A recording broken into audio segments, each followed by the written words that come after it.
नमस्कार साथियों, स्वागत आप सभी का दिशा ई राइज ऑनलाइन प्लेटफॉर्म पर। आज 3 सितंबर 2023 भाद्रपद कृष्ण चतुर्थी। ध्यान दीजिएगा, ये शुक्ल पक्ष नहीं है, ये कृष्ण पक्ष है भाद्रपद महीने का। तो भाद्रपद कृष्ण चतुर्थी वार आज हो गया है रविवार, और आज के हम करण जीके की बात करने जा रहे हैं। सबसे पहले मोटिवेशनल टेक की हम बात करते हैं कि आज का मोटिवेशनल टेक क्या है। किस्मत में लिखी हर मुश्किल मिट जाएगी, किस्मत में लिखी हर मुश्किल मिट जाएगी, रख हौसला बुलंद तुझे तेरी मंजिल मिल जाएगी। भाई, किस्मत में लिखी हर मुश्किल मिट जाएगी, रख हौसला बुलंद तुझे तेरी मंजिल मिल जाएगी। बस हौसला बना के रखना है, निश्चित रूप से मंजिल मिल ही जाएगी। तो दोस्तों, आज की करंट अफेयर्स की हम बात करते हैं। सबसे पहला प्रश्न करंट अफेयर्स में वो रहेगा कि कोटा पुलिस द्वारा हाल ही में नई पहल के रूप में स्टूडेंट सेल प्रारंभ किया गया है। क्या प्रारंभ की गई है? स्टूडेंट सेल प्रारंभ की गई है, जिसका साइबर हेल्पलाइन नंबर क्या है? सिंपल और सरल सी बात है। अभी कोटा में छात्रों द्वारा आत्महत्या करने का सिलसिला लगातार जारी रहा था, तो पुलिस ने, भाई सरकार ने भी, अन्य वर्गों ने भी लगातार कहा कि भाई काउंसलिंग सिस्टम होना चाहिए। लेकिन भाई कोचिंग संस्थान काउंसलर सिस्टम अपना अलग स्तर पर बिठा रखे हैं, लेकिन बाहरी दृष्टिकोण में बच्चों के मन में क्या चल रहा है, उनके लिए काउंसलिंग कैसे बिठाया जाए, उसके लिए पेमेंट कहाँ से लाया जाए, क्या किया जाए, सरकारें जो है वो किस स्तर पर काउंसलर बिठाए। लेकिन बाद में पुलिस ने खुद ने ही विचार किया, उन्होंने किया कि हम संभालेंगे इस मोर्चे को।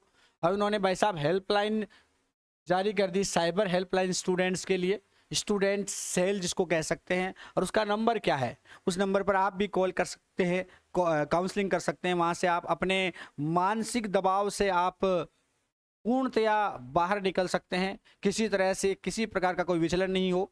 इसके लिए स्टूडेंट सेल में साइबर हेल्पलाइन शुरू की है, जिसका नंबर क्या है?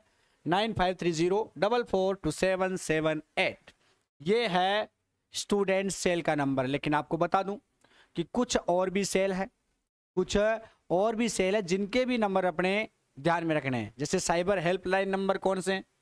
1930 है साइबर हेल्पलाइन नंबर, ध्यान देना। स्टूडेंट सेल, इसमें दो तीन चीजें हैं, दो तीन चीजें भाई। जो स्टूडेंट सेल आरंभ की गई है, स्टूडेंट सेल का जो हेल्पलाइन है वो तो है 9530442778। लेकिन ध्यान देना, साइबर हेल्पलाइन नंबर क्या है? 1930। यह है साइबर हेल्पलाइन। अगर आपसे स्टूडेंट सेल का हेल्पलाइन पूछे तो 9530442778 है, और वहीं साइबर हेल्पलाइन पूछे वो है 1930 ये साइबर हेल्प है, साइबर हेल्पलाइन। वहीं सीनियर सिटीजन हेल्पलाइन नंबर भी अपने पास में, वो सीनियर सिटीजन हेल्पलाइन नंबर कौन से हैं? वो है 14567। यह है senior citizen helpline number. Senior, यहां लिख देता हूं मैं जिससे आपको ध्यान में रहे, सीनियर सिटीजन हेल्पलाइन नंबर। तो ये 2-4 नंबर आप जरूर ध्यान रखना। एग्जाम में कोई भी प्रश्न जो आपको मिल सकता है, करंट से आप निश्चित रूप से अपडेट रहें कि भाई कोटा पुलिस द्वारा नई पहल के रूप में स्टूडेंट सेल आरंभ की गई है। स्टूडेंट सेल का हेल्पलाइन नंबर तो है 9530442778। और वहीं अगर हम बात करें साइबर हेल्पलाइन नंबर है 1930। साइबर हेल्पलाइन नंबर कौन सा है? 1930। वहीं सीनियर सिटीजन हेल्पलाइन नंबर की हम बात करें तो सीनियर सिटीजन हेल्पलाइन नंबर है 14567। ठीक है। वहीं एक नंबर और है, अगर मैं इसको जीरो को उठा करके इधर कर देता हूं, बीच में जीरो डाल देता हूं, यानी 1090 डाल देता हूं, वो महिला गरिमा का है, महिला गरिमा का है। तो कुल मिलाकर के यहां तक आपको ध्यान में रह जाएगा, आप स्क्रीनशॉट ले सकते हो। मैं फिर रिपीट कर देता हूं, स्टूडेंट सेल आरंभ की गई है। स्टूडेंट सेल का हेल्पलाइन नंबर तो क्या है? 9530442778। और वहीं आपसे पूछे साइबर हेल्पलाइन क्या है? 1930। वहीं सीनियर सिटीजन हेल्पलाइन पूछे तो 14567 14567। ठीक है, याद रह जाएगा। चलिए स्क्रीनशॉट ले लीजिएगा आप। ले लिया। अगले प्रश्न की ओर हम बढ़ जाते हैं। आज का जो दूसरा प्रश्न है वो है महिलाओं को सुरक्षित वातावरण में, ध्यान देना, महिलाओं की बात आती है तो महिलाओं की बातें हमेशा भाई कुल मिलाकर के उसके लिए हमारी सरकारें लगातार कुछ ना कुछ प्रयास करती रहती है, अच्छे प्रयास करती रहती है। तो यहाँ प्रश्न आता है कि महिलाओं को सुरक्षित वातावरण में रखने के लिए कौन सी हेल्पलाइन प्रारंभ की गई है। महिलाओं को सुरक्षित वातावरण में रखने के लिए कौन सी हेल्पलाइन प्रारंभ की गई है। तो मैंने बताया था कि महिला गरिमा हेल्पलाइन, महिला गरिमा हेल्पलाइन आरंभ की गई है, जिसके नंबर है 1090। इसके नंबर क्या है भाई? 1090, 1090। यानी महिलाओं को सुरक्षित वातावरण प्रदान करने के लिए, महिलाओं को सुरक्षित वातावरण में रखने के लिए जो महिला गरिमा हेल्पलाइन शुरू की गई है उसके नंबर क्या है? 1090। और उस हेल्पलाइन को किस नाम से जानते हैं? महिला गरिमा हेल्पलाइन को महिला गरिमा हेल्पलाइन के नाम से जानते हैं। That's clear? क्लियर होगा? स्क्रीनशॉट आप चाहो तो ले सकते हो, बाकी आपको याद रह जाएगा कि महिला गरिमा हेल्पलाइन नंबर क्या है? 1090। ओके, नेक्स्ट अगले प्रश्न की ओर हम बढ़ते हैं। तीसरा प्रश्न है आज का कि प्रदेश के उच्च न्यायालय की, ध्यान देना ये महत्वपूर्ण प्रश्नों की श्रृंखला रहेगी। मैं करंट जी के जो आपको बता रहा हूं इसमें निश्चित रूप से यही प्रयास किया जाएगा कि आपको अच्छे से अच्छे प्रश्न जो है आप तक पहुंचे और आप अच्छे से तैयारी कर सकें। कुल मिलाकर के तो प्रदेश के उच्च न्यायालय की पूर्ण पीठ की बैठक कहां आयोजित हुई? प्रदेश के उच्च न्यायालय की पूर्ण पीठ जो है वो मंडावा झुंझुनू में आयोजित हुई थी। कहां आयोजित हुई थी? मंडावा झुंझुनू में आयोजित हुई थी। तो कुल मिलाकर आपको ध्यान में रखना है कि प्रदेश के उच्च न्यायालय की पूर्ण पीठ की बैठक कहां आयोजित हुई थी? मंडावा झुंझुनू में, मंडावा झुंझुनू में आयोजित हुई थी। क्लियर है भाई? क्लियर होगा सभी के? ठीक है, नेक्स्ट हम बात करते हैं अगले की ओर, अगले प्रश्न की ओर हम बढ़ते हैं कि हाल ही में आदिवासी गर्भवती महिला को निर्वस्त्र कर घुमाने की जघन्य घटना का संबंध किस जिले से? अभी हाल ही में एक बहुत ही, राजस्थान का जो प्रतापगढ़ जिला है, राजस्थान का प्रतापगढ़ जिला, जहां एक महिला को निर्वस्त्र करके गांव में घुमाने का मामला आया था, उसमें लगभग 10 लोगों को अब तक गिरफ्तार किया जा चुका है, बाकी की गिरफ्तारियां बाकी है। हुआ यूं था कि जो महिला है ये प्रतापगढ़ के दरियावाद से थी, दरियावाद ये ससुराल है इनका, और ये अपने पीहर चली गई थी महिला, और पीहर जाने के बाद किसी के साथ वहां से नाते चली गई थी। बाद में ससुराल वालों को पता चला, वो महिला को घर लेकर आए, और फिर पति ने और सास ससुर वगैरह वगैरह उनके पक्षों ने जो भी था उन लोगों ने इस जघन्य घटना को अंजाम दिया। हालांकि सबको गिरफ्तार किए जा चुके हैं।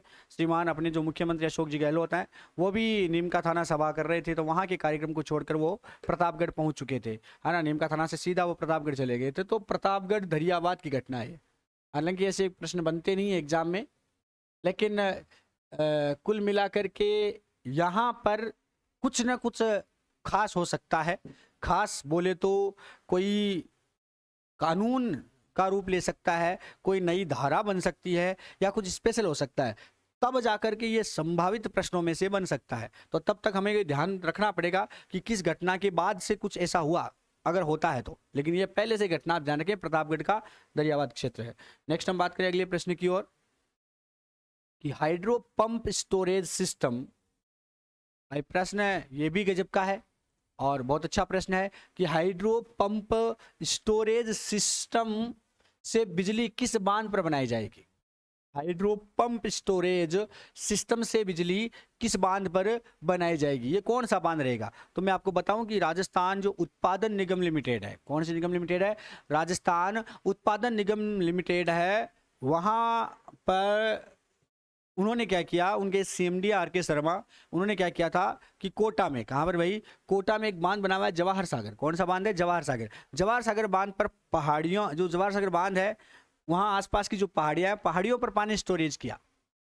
और इस स्टोरेज टैंक जो बनाया जाएगा, ये जो स्टोरेज टैंक है ये बनाया जाएगा, फिर यहाँ पानी को इकट्ठा किया जाएगा, फिर जैसे जैसे जरूरत होगी पानी को नीचे लाया जाएगा, फिर एक टरबाइन के द्वारा बिजली का उत्पादन किया जाएगा। तो कुल मिलाकर के जवाहर सागर बांध कोटा स्टोरेज सिस्टम से बिजली जो है किस बांध पर बनाई जाएगी? जवाहर सागर बांध कोटा में। जवाहर सागर बांध कोटा, यानी कोटा का जवाहर सागर बांध है जो चंबल नदी पर बना हुआ है। इस पर बना हुआ है भाई? चंबल नदी पर बना हुआ है। चंबल नदी पर बांध बना हुआ है, जवाहर सागर बांध। उसके ऊपर जो पहाड़, उसके आसपास जो पहाड़ियाँ, वहाँ स्टोरेज किया जाएगा पानी को। और वहाँ स्टोरेज करने के बाद में, वहाँ पर स्टोरेज करने के बाद में ऐसी स्थिति बनी कि भाई जैसे आवश्यकता होगी वैसे वैसे पानी को नीचे लाया जाएगा, टरबाइन लगाकर बिजली का उत्पादन किया जाएगा। ठीक है, नेक्स्ट हम बात करते हैं अगले प्रश्न की ओर। आज की करंट जीके का अगला जो प्रश्न है वो रहेगा सिंगापुर के राष्ट्रपति चुनाव में। ध्यान देना भाई, सिंगापुर के, अभी कल की करंट जीके में भी हमने बात की थी कि कौन से देश में भी हाल ही में राष्ट्रपति चुनाव संपन्न हुए हैं। क्यों ऐसा क्यों हो रहा है कि हम सिंगापुर की यहाँ पर बात कर रहे हैं, ना कि भारत की। लेकिन भाई सिंगापुर की बात हो रही है तो कुछ तो भारत से जुड़ा हुआ होगा। तो ध्यान देना कि निश्चित रूप से जो राष्ट्रपति चुनाव हुआ उसमें जिसने विजय प्राप्त की वो भारतीय मूल के हैं, है ना, वो भारतीय मूल के अर्थशास्त्री रहे हैं, थर्मन षणमुगरत्नम, है ना, थर्मन शर्म, ये जो धर्मन नहीं है ये थर्मन है ना, ये थर्मन षणमुगरत्नम, ये जो है भारतीय मूल के हैं। आपको इतना ध्यान रखना है कि सिंगापुर के राष्ट्रपति चुनाव में किसने विजय प्राप्त की। ध्यान रखना, थर्मन षणमुगरत्नम ने, थर्मन षणमुगरत्नम जो भारतीय मूल के अर्थशास्त्री हैं, उन्होंने अभी जो शुक्रवार को 1 सितंबर को जो चुनाव संपन्न हुए राष्ट्रपति चुनाव, उसमें विजय प्राप्त की थी। तो मामला क्लियर है कि भाई थर्मन षणमुगरत्नम जो है ये भारतीय मूल के हैं। इसलिए प्रश्न बन सकता है कि सिंगापुर के, क्योंकि भारतीयों ने हर जगह झंडा गाड़ा, अभी ब्रिटेन में आपने देखा, अमेरिका में आपने देखा, है ना, तो आप सिंगापुर में देख रहे हो। इसके अलावा भी कई देशों में भारतीय मूल के लोग जो वो झंडा गाड़ रहे हैं, इन्होंने भी भाई साहब यहाँ पर झंडा गाड़ दिया। थर्मन षणमुगरत्नम जो अर्थशास्त्री हैं भारतीय मूल के, सिंगापुर में झंडा गाड़ा है। तो सिंगापुर के राष्ट्रपति चुनाव में इन्होंने विजय प्राप्त की थी। अगले प्रश्न की ओर हम बढ़ते हैं। अगला प्रश्न है, हर वर्ष विश्व में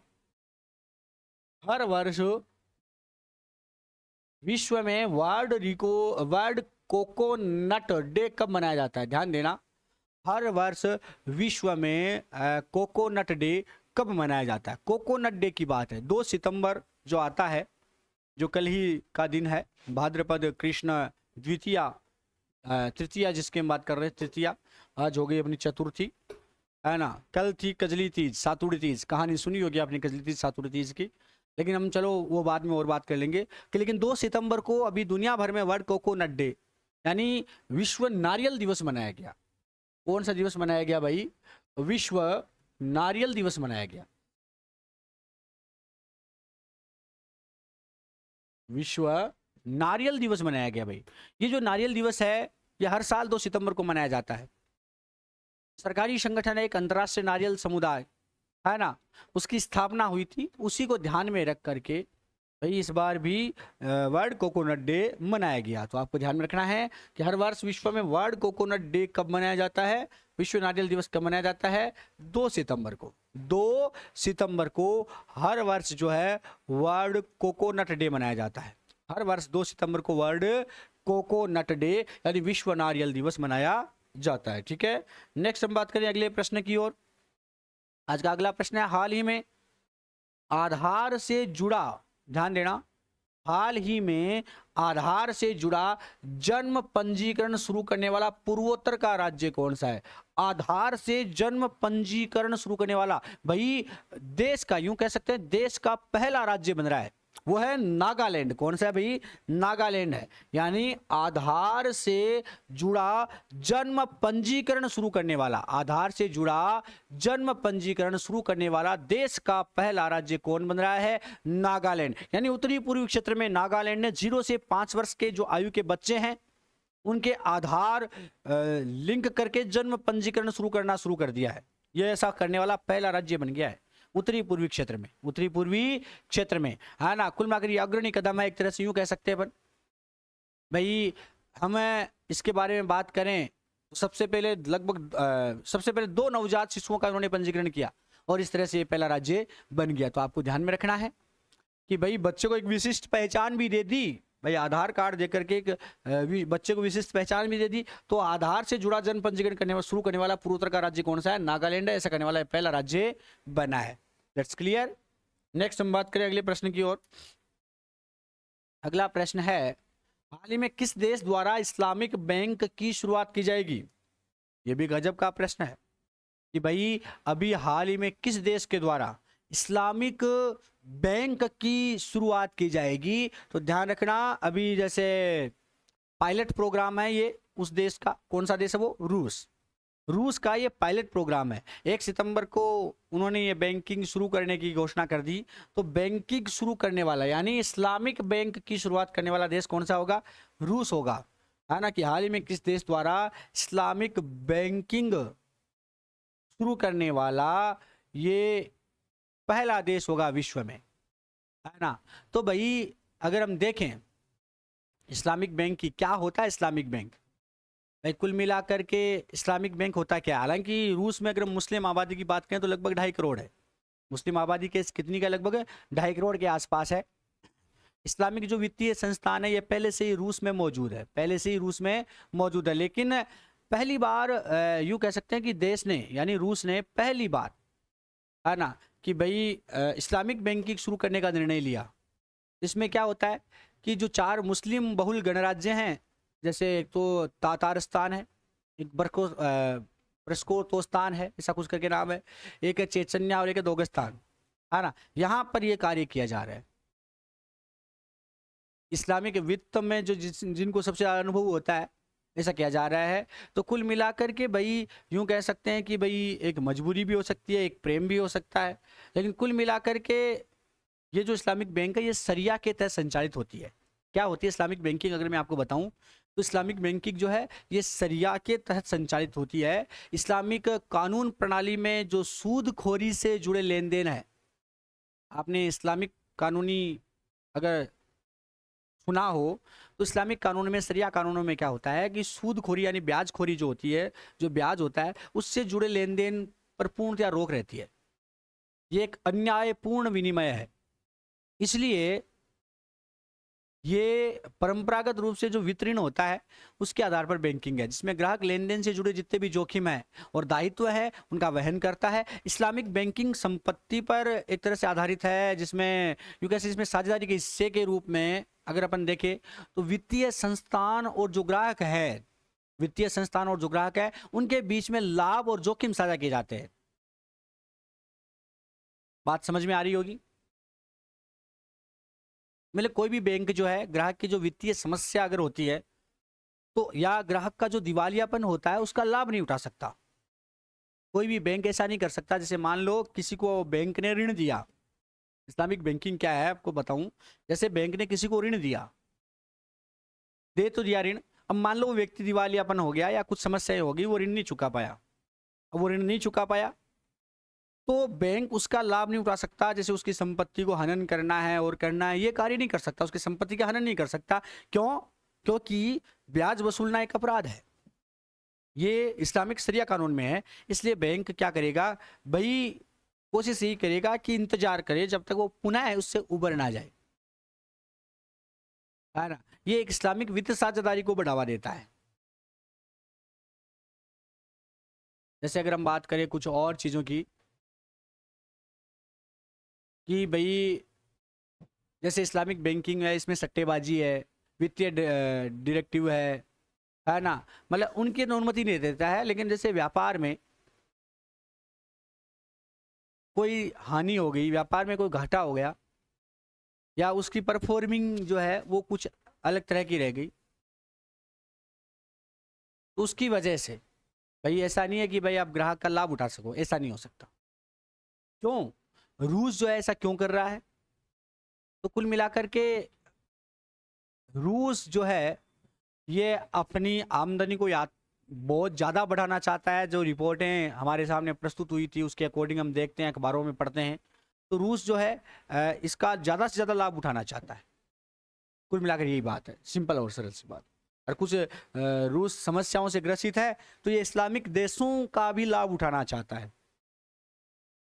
विमंतु, घुमंतु और अर्ध घुमंतु, ध्यान देना, अगर हम बात करें विमंतु, घुमंतु और अर्ध घुमंतु की बात करें तो हर वर्ष विमंतु, घुमंतु और अर्ध घुमंतु जो जनजाति दिवस है, विमंतु, घुमंतु और अर्ध घुमंतु जनजाति दिवस है, प्रतिवर्ष कब मनाए जाने की घोषणा की है। ये कब मनाया जाएगा? तो हर साल 31 अगस्त को ऐसा होता है। हर साल 31 अगस्त को हमारे मुख्यमंत्री जो अशोक जी गहलोत है, उन्होंने हाल ही में विमुक्त, घुमंतु और अर्ध घुमंतु जनजातियों के 72वें मुक्ति दिवस, जो 72वें मुक्ति दिवस है, उस पर यह घोषणा की है। तो ये 31 अगस्त को हर साल विमुक्त, घुमंतु और अर्ध घुमंतु जो है, विमुक्त, घुमंतु और अर्ध घुमंतु जनजाति दिवस मनाया जाएगा। दैट्स क्लियर है भाई, मामला क्लियर है, सभी के सामने क्लियर है। अगर और हम बात करें खास करके, तो ये 72वें मुक्ति दिवस पर ऐसी घोषणा की गई है। चलिए अगले प्रश्न की ओर हम बढ़ जाते हैं फटाफट से। One nation one election committee का अध्यक्ष किन्हें बनाया गया है? One nation one election committee का अध्यक्ष जो है, ये किसे बनाया गया है? तो ध्यान रखना, रामनाथ कोविंद को बनाया गया है। One nation one election committee का अध्यक्ष किसे बनाया गया है? पूर्व राष्ट्रपति रामनाथ कोविंद को। अगर हम बात करें, ऐसा जो विचार है ये 1983 से अस्तित्व में है, अभी आज का नहीं है विचार। वन नेशन वन इलेक्शन आज का विचार नहीं है, 1983 से ये विचार अस्तित्व में है, जब चुनाव आयोग ने पहली बार इसे प्रस्तावित किया था, है ना। उसके बाद अगर हम बात करें, उससे पहले भी अगर हम बात करें 1967, है ना, तक भारत में एक साथ चुनाव थे। 1967 तक भारत में एक साथ चुनाव होते थे, लेकिन उसके बाद ढर्रा बिगड़ गया था, है ना। ऐसा प्रस्तावित थे, लेकिन हालांकि बीच बीच में नहीं हुए थे, कई जगह नहीं हुए थे। 1951-52 में सब जगह एक साथ हुए थे चुनाव, है ना। 1957 में, 1962 में, 1967 में, 3 चुनावों में अगर हम देखें, 51-52 में, 1957 में, 1962 में और 1967 में, ये जो 4 चुनाव है एक साथ ही हुए थे, ये एक साथ हुए थे। बाद में जैसे कई राज्यों की सरकारें बीच में, है ना, विधायक छोड़कर भाग गए या अन्य कोई कारण हो गए, इसकी वजह से चुनाव बीच बीच में होते गए, राष्ट्रपति शासन लग गया, तो इस तरह से होते गए, है ना। तो कुल मिलाकर के अभी पुनः वन नेशन वन इलेक्शन पर पुनः चर्चा हुई है और रामनाथ कोविंद को इसका अध्यक्ष बनाया गया है। 8 सदस्य इस कमेटी में रहेंगे, 8 सदस्य, ठीक है। फिर आदित्य L1 की डिवाइस सूट को किस वैज्ञानिक के द्वारा तैयार किया गया है? कि डिवाइस सूट की बात है, इन सभी ने थोड़ा थोड़ा अपना अपना सहयोग दिया है, लेकिन डिवाइस सूट तमिलनाडु की निगार साजी ने बनाया है। डिवाइस सूट जो है ये तमिलनाडु की निगार साजी ने बनाया है, जो जांच करेगा सूर्य के कारणों की, सूर्य की चीजों की। हालांकि जैसे अगर हम बात करें कुछ और भी, है ना, कि एक अमेरिका के नासा प्रोजेक्ट पर काम कर रहे हैं आफाक, उन्होंने भी कुछ इसी तरह का एक, मतलब कि यूं कहे कि उन्होंने एक बनाया है ना, ऐसा ही कोई शूट वगैरह बनाया है। लेकिन यहाँ जो आंसर रहेगा निगार साजी रहेगा, क्योंकि डिवाइस सूट जो आदित्य L1 का बनाया वो है तमिलनाडु की निगार साजी। कौन है भाई? तमिलनाडु की निगार साजी ऐसा करने वाली है। और ये आज की करंट जीके थी मित्रों, जो यही समाप्त होती है। ज़्यादा से ज़्यादा लाइक करें, शेयर करें। चैनल को अगर सब्सक्राइब नहीं किया है तो अभी तुरंत प्रभाव से सब्सक्राइब कर लें, जिससे अगली वीडियोज का नोटिफिकेशन आपको तुरंत प्रभाव से मिल जाए। आज्ञा दें, जय हिंद, जय भारत। फिर से मिलते हैं हम अगली क्लास में।